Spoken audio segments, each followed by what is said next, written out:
compte à rebours est lancé. 2018 tire vers sa fin avec des souvenirs très peu reluisants. Le Tchad a connu deux chocs ces 3 dernières années.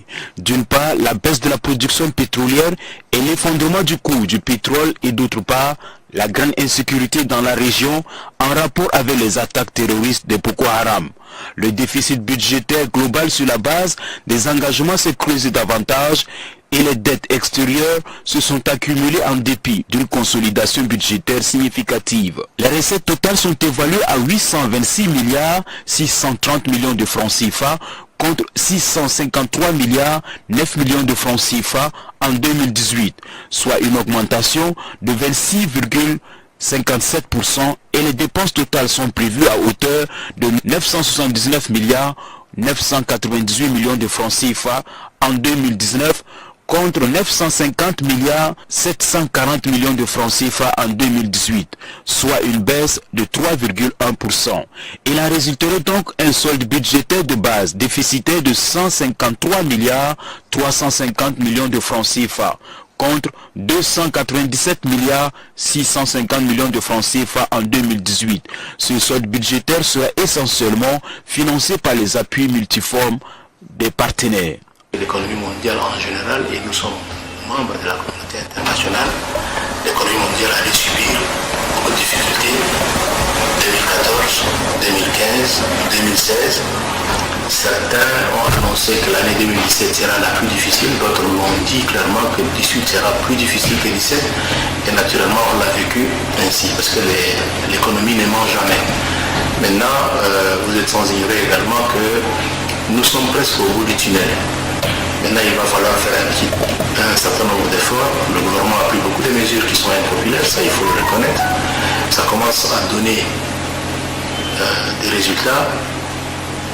Il va falloir discipliner notre façon de consommer. Certaines choses ont été faites, d'ailleurs, des institutions budgétaires ont été supprimées après le forum.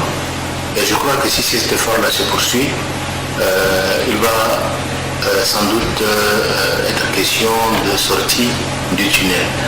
Mais ne nous faisons pas d'illusions, le premier trimestre de 2019 sera aussi un peu semblable aux 3 derniers mois de 2018, mais vu l'effort que commet aujourd'hui le gouvernement, vu l'effort que commettent les partenaires, vu la prise de conscience même des Tchadiens en général, parce qu'aujourd'hui, vous avez remarqué, il n'y a pas beaucoup d'agitation autour de dépenses de prestige. N'est-ce pas? Maintenant, on est dans l'essentiel et, pour dire un peu comme le disent les économistes, les consommateurs tchadiens sont en train de devenir des consommateurs rationnels. Et la rationalisation de la consommation permet de supporter un tant soit peu les difficultés économiques.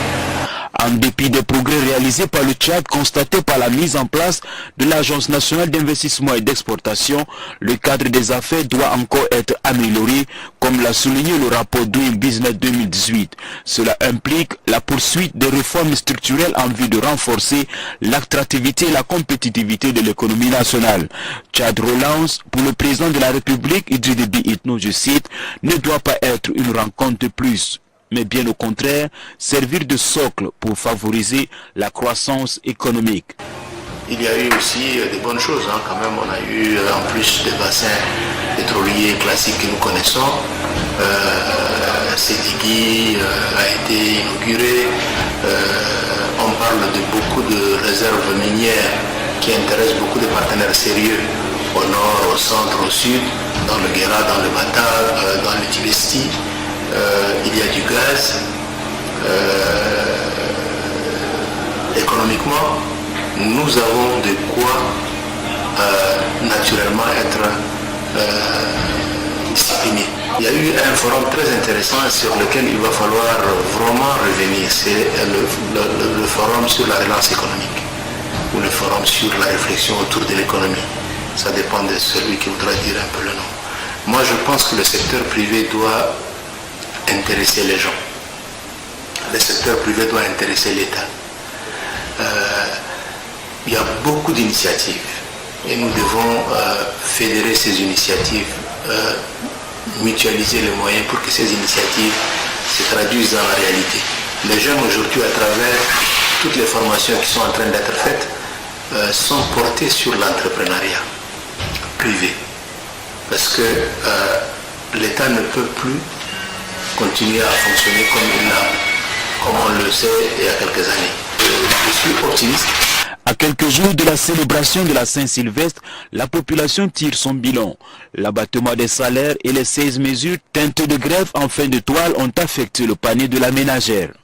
L'engagement des plus hautes autorités pour la relance des activités s'est aussi marqué par la visite inopinée au sein des entités de recettes fiscales.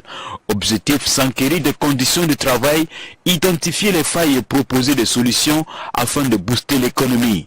En 2018, Issa Mohamed Abdel Mahmoud, ancien ministre des Finances et du Budget, a cédé son fauteuil à Alali Mohamed Abakar, qui doit poursuivre les réformes entamées par son prédécesseur pour relever les défis du développement, non seulement au pays de Toumaï, mais aussi dans l'espace CEMAC, où vivent sous pression économique une population estimée à 50 800 000 habitants. La rencontre des présidents de la CEMAC tenue le 25 octobre dernier à N'Djamena a donné le temps d'un nouvel élan à imprimer à l'ensemble de la communauté. Pour l'année 2019, l'espoir est donc permis.